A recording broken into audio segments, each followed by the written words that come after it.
Welcome back to Unity with Nottorus, Hexes and Grids, Part 5. This will be the last in the 5-part series. What we're going to do is just provide a lot of visual, the remaining visual linkage to each of the nodes. So let's go ahead and get started. First thing we want to do is go into the Game Board Manager in the Start method, the Game Tile in the Start method, and we're going to remove the auto run. We're not going to need that. So we're going to go ahead and delete the auto run from there.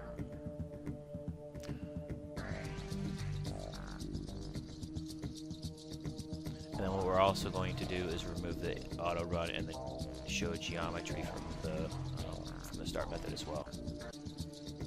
And what we're going to do is we're going to run something else.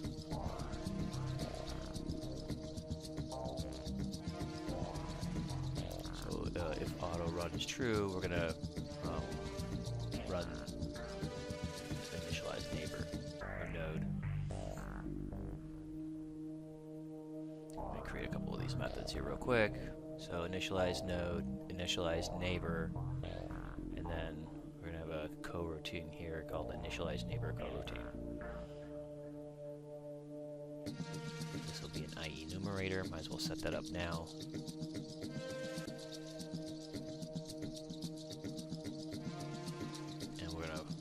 Wait on the IE numerator, so might as well just at least get the basics set up so it can compile if need be. There we go. I'll wait for maybe 0.5 seconds or something like that.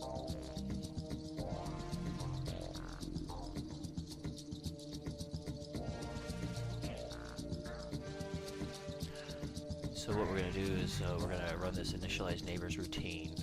Wait for 0.5 seconds, and then we're going to cycle through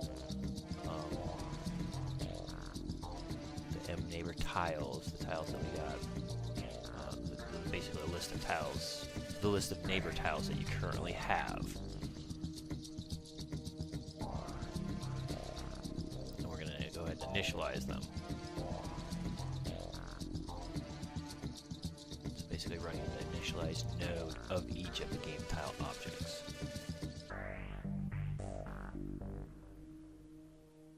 So let's go ahead and work on initialize node to see what that looks like right now.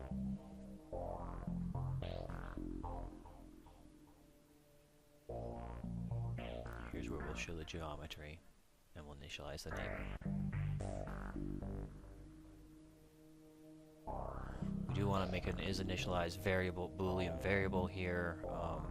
This will make sure that this function runs once. So basically, if it hasn't been initialized, go ahead and run it. And then at the end of this method, we'll make sure that we set the flag to true so that it has been ran and won't run again. So it won't run twice. And here we'll go ahead and in the initialize neighbor, we'll go ahead and start the initialize neighbor coroutine. We do need that delay in there just for a little bit.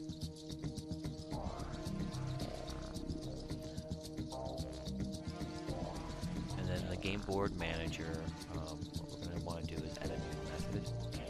And this is going to drive the, basically what we need here is the start location. And kind of that auto run is kind of that start location.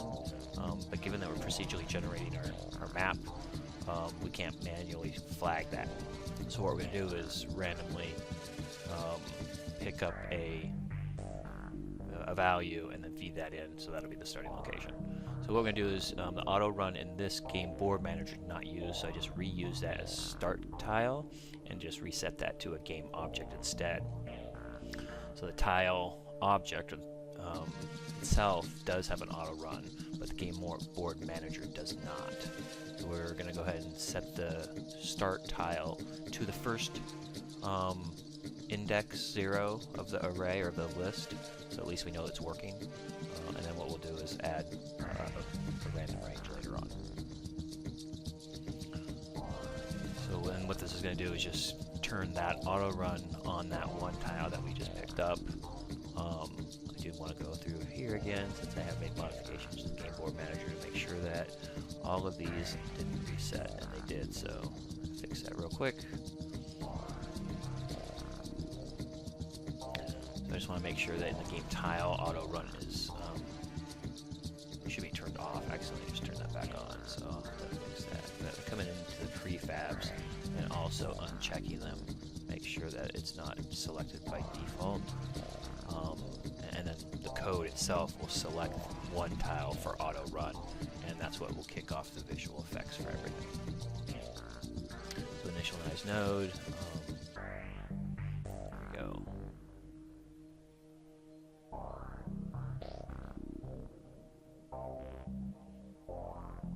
Let's see what this looks like. So it should show us a random starting location now.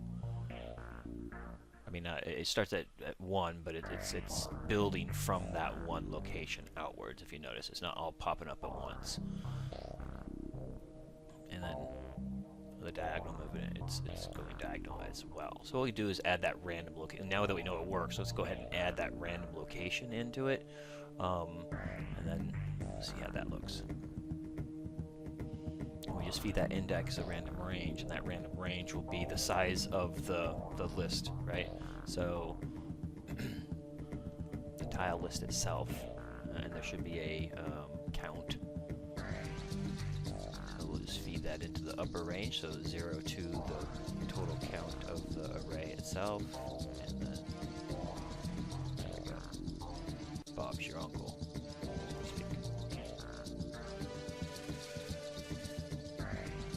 Let's go and see what this looks like.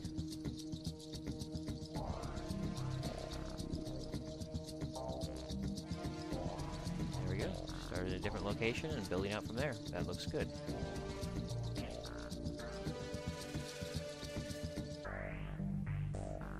So what we want to do now is you know, make a kind of a linker object, and this was kind of a painful process, to be honest.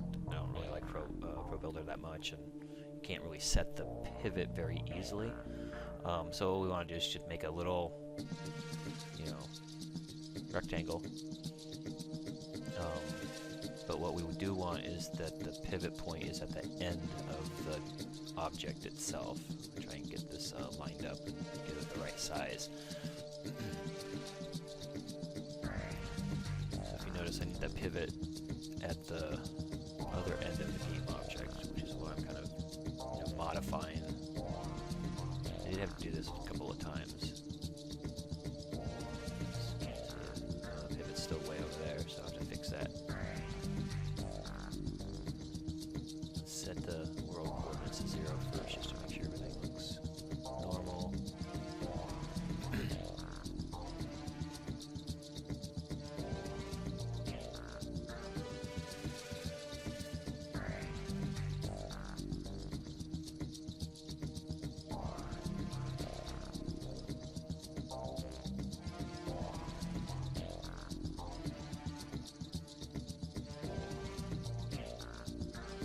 What I always try to do is export this to a an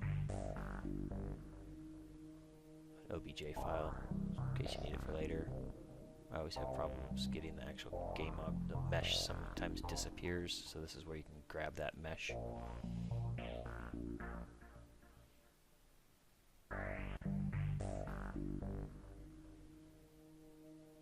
And I'm going to go ahead and rename the object, and then just drag it down to create a prefab.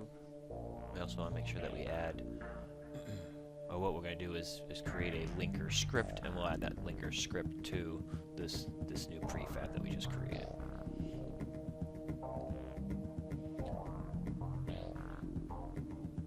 I don't want to call it linker. That was a mistake. Let's redo that. We want to call it something different, a little more descriptive than that.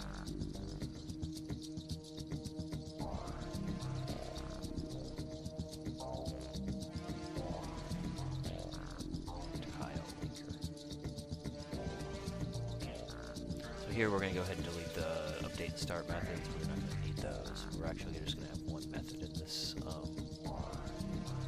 script. It's going to be responsible for drawing the link. That's it. And this method is going to take in a start position of vector 3 and an end position of vector 3. We will need a couple of variables here. those now. We're going to need a border width of the center object, that node itself, kind of an offset. We're going to need the line width, so we can modify the width if we want, the scale time, and how fast we want it to grow out, and then how do we want that to grow out using the lean tween ease type. Again, you can use iTween here if you wanted to. I'm just more familiar with lean tween. It has a little bit better UI functionality, so when you're trying to move UI elements around, which is why I've picked up lean tween. It is free on the asset store. So set all these to float, except for obviously the lean tween type. A couple of default values in here that I think might work well. Alright, so let's figure out what we need for a DrawLength method. We'll need a couple of local variables, a vector3 direction, call it direction vector, a z-scale, how we want that to scale out, which is directly related to how we designed our linker prefab. If you messed up and did the Y or the Z or the X transform instead, then it may be messed up.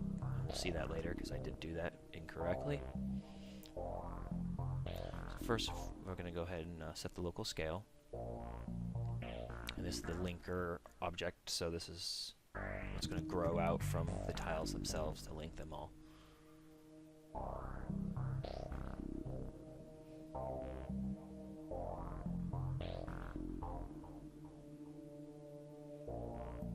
The Y scale on that local scale there is just 1, or the Y. If you want to increase the depth or the fatness of the object, you can increase that to 1 or 2 or 3 if you wanted. And we're starting at 0, and we're going to grow from there, which is why it's set to 0 right there. Okay, go ahead and set up the direction vector. It's the start location minus the end location. The magnitude.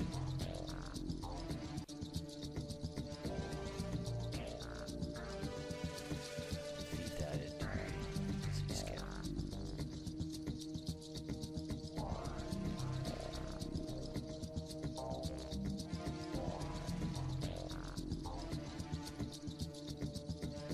.7 is the lift off of the map. I do have some skirting around some of the cubes and X's, so I want to lift up the lines above that, so that's why I put 1.7. Might need to modify it based on what objects you have.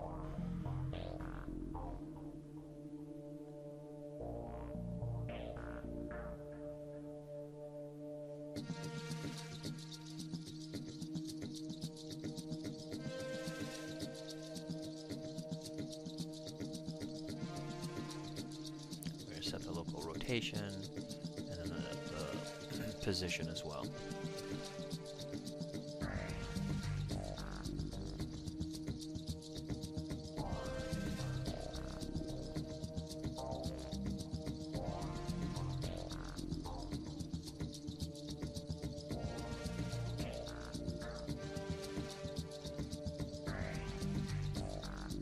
Oh, yep, I need a position here.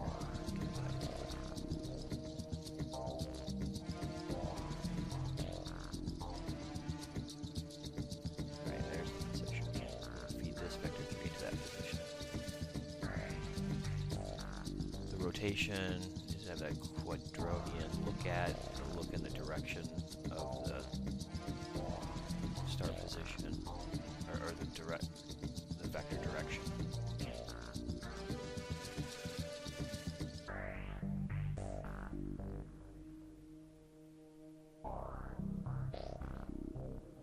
There we go.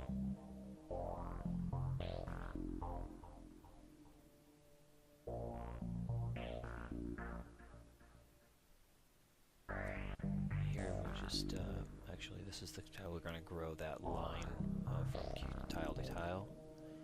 So we'll do a set ease. This is using the lean tween. Set our ease type there, and then we'll do a scale over time.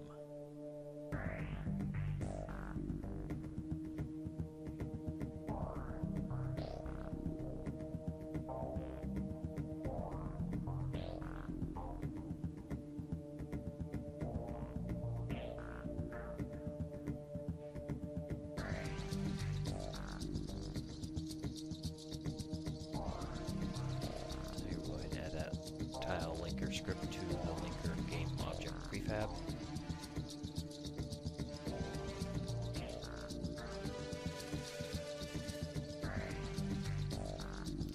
So in the game tile script, we will need to add a TileLinker method to actually link everything together.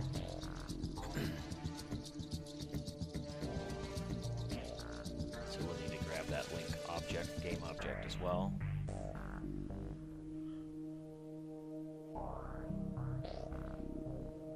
We're going to have a list of linked tiles. We'll go ahead and set this as a class property like we did before with some of the other ones.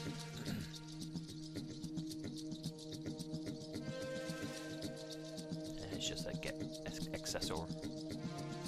So if we set up the tile linker here, we'll start with an if statement, making sure that we actually have that linker game object. That's all we need. We need to manually set that. We will set that in the prefab.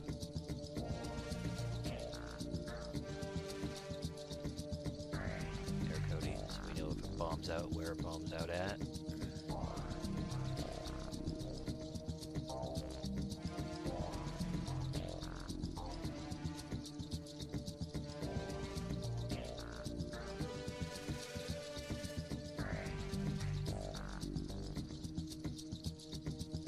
Instantiate the linker game object and grow it from one tile to the other tile. So here we're going to go ahead and use the instantiate, and we're going to save that into a local variable called linker instance game object or geo.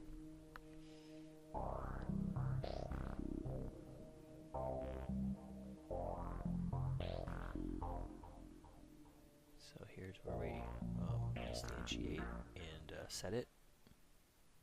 We'll instantiate the game, the linker game object.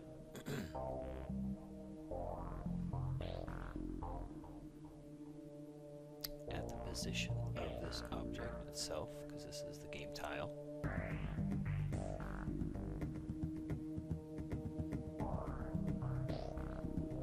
And the rotation, we'll use the quaternion entity.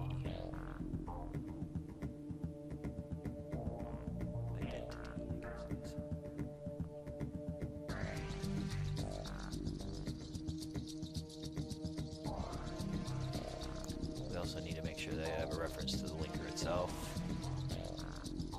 So we're instantiating and grabbing basically the file that we've attached to it, component. We're saving that as a linker.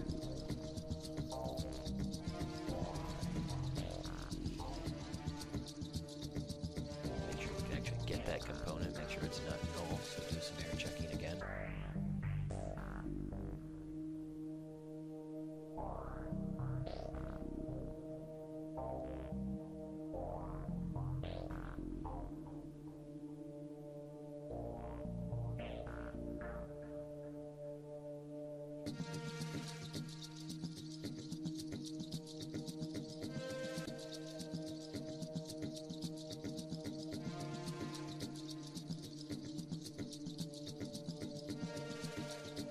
Here we're going to have the DrawLength. This is where we draw the link from that linker, so we're going to use that linker and plug it into the DrawLength method that we're calling. And we use this the transform of this object, of this object's position. Although I do need to make a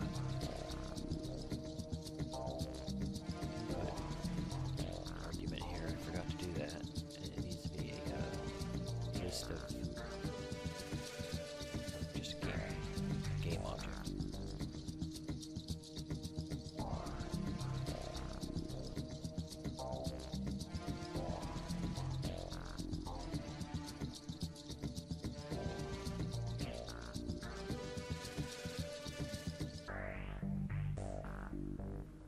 That position of, so that's the target where we're linking to.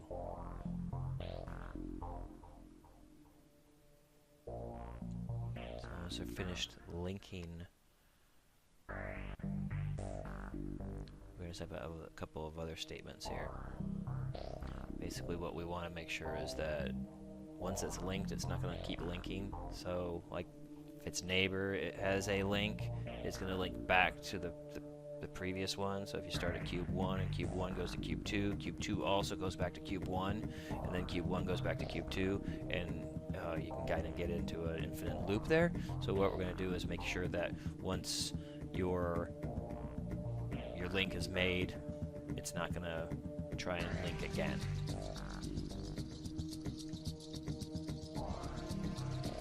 Basically make sure that all tiles have one link per direction that they can go. So if they're four-sided, they should have 4 links. So I did need to modify this. This was supposed to be a list of game objects, not. So I need to change both the class property and the class variable to list of game objects. So now that I can feed in the list of game objects into a contains, and then there we go. If it does not contain m-linked tiles of this tile specific object, do something. That's what we're trying to create here.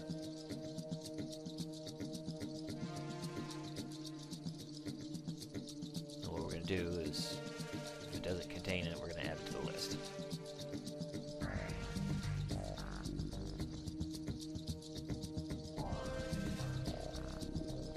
These are a list of linked tiles.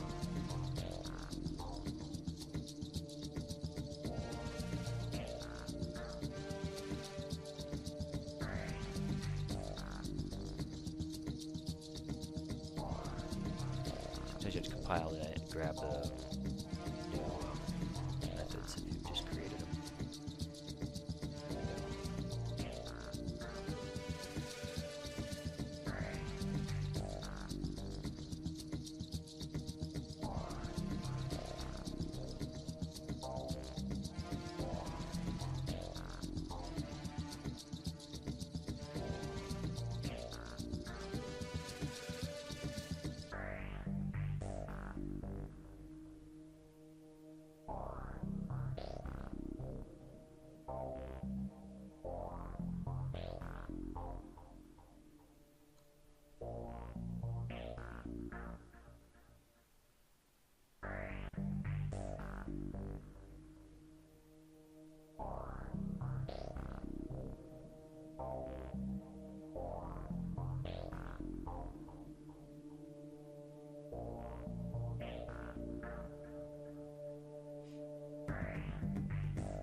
Coroutine method here, we also want to add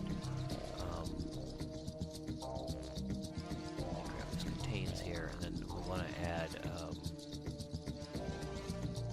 validation check or an if statement into the Initialize Node coroutine. So it does not contain execute. So this plug in right here.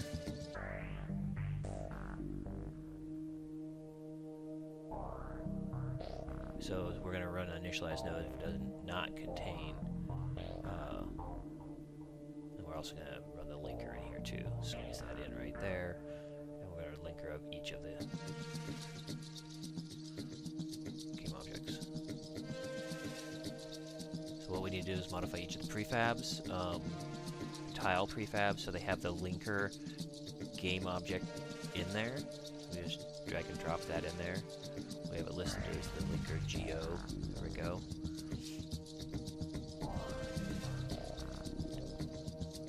Oh, I forgot. I did want to parent this, so the linker's not out in La La Land in the hierarchy. What we do want to do is parent it to the game board manager itself. or the game tile, I should say. So what we're going to do is parent to the game tile, so it's underneath that and not creating a mess in the hierarchy. Do that real quick. Let's see how this looks.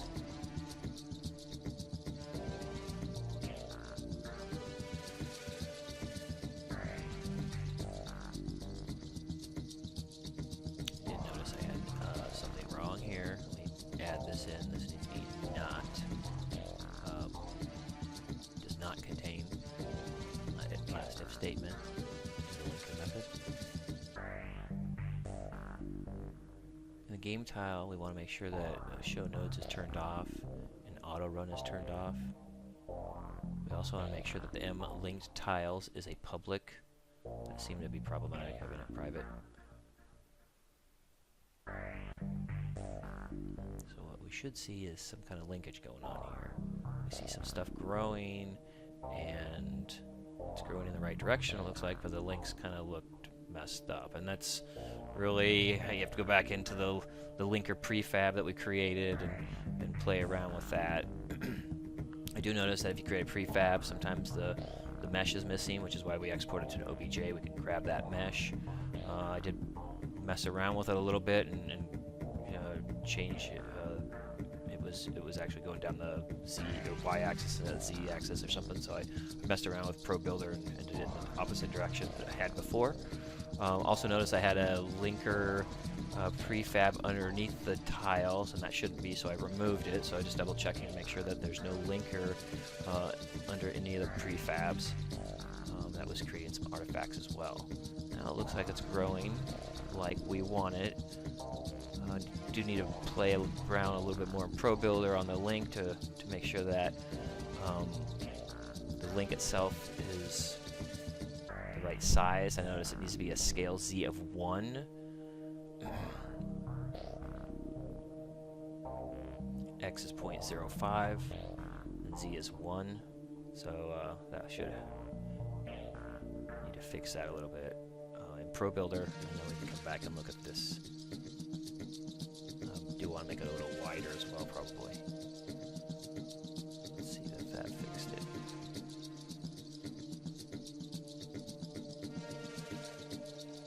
There we go. That's looking pretty good.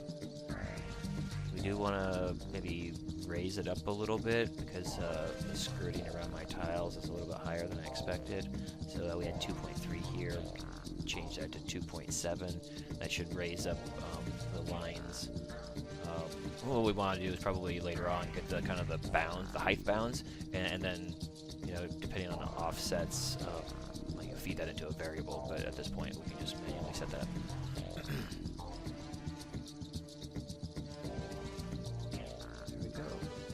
That looks quite good. That's, I guess, what we would expect. What we want to try is maybe hexes, but probably want to do the diagonal movements first to see how that looks. So let's try the cube diagonal or 8-way movements.